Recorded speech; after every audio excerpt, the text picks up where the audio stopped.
In the great kingdom of Zuba, Princess Zoe was known for her beauty, intelligence, and kindness.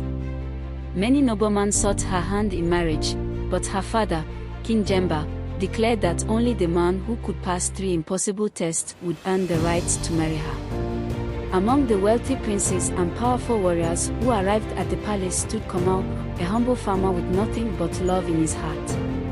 The court laughed at him. A farmer, competing against nobles. Even the king smirked. But when Kamal met Zoe's eyes, he saw no mockery, only curiosity. With quiet confidence, he stepped forward. The first challenge lay before them, a wide, mystical river with waters as clear as glass. The king declared, "Only those whose love is pure may cross. The river will judge you." One by one, the suitors stepped in. Some made it a few steps before sinking. Others barely touched the water before being swallowed whole. The wealthiest prince, dressed in gold, scoffed and tried to run across, but the river pulled him under, revealing his selfish heart. Kamal took a deep breath and stepped forward. The water rippled, then stilled. With each step, the river shimmered beneath his feet. The crowd gasped. He walked across effortlessly. The king's smirk faded. That night, the remaining suitors were led into a dark cave. A massive lion, the guardian of the kingdom, lay asleep. The task was simple: retrieve the golden feather resting beside the beast. Some men crept forward, only to flee in terror when the lion stirred. Others tried force, but the beast roared, sending them scrambling. Kamal, however, noticed something. The lion's paw was swollen, thorns deeply embedded in its flesh. Instead of reaching for the feather, he knelt beside the creature. With gentle hands, he removed the thorns.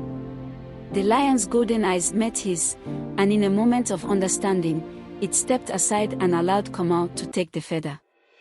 When Kamal emerged from the cave, the feather in his hand, silence fell over the crowd.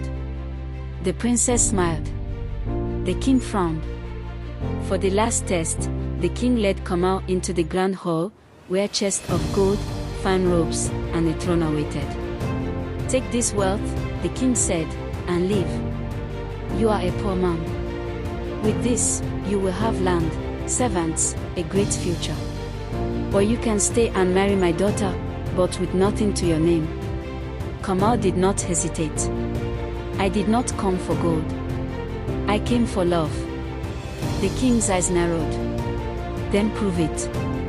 Walk away from Zoe forever." The court gasped. Even Zoe's face paled. Kamal's heart twisted. Was this the price of proving his love? Slowly, painfully, he turned and began to walk away. The princess shot to her feet. "No!" She ran to him, grabbing his hand before he could leave. "Father, a man who chooses love over power is the best husband I could ever have." The king stared at them, his expression unreadable. Then, slowly, he nodded. A great cheer erupted in the court. That very night, Kamal and Zoe were married, proving that true love is not measured by wealth, but by the sacrifices one is willing to make.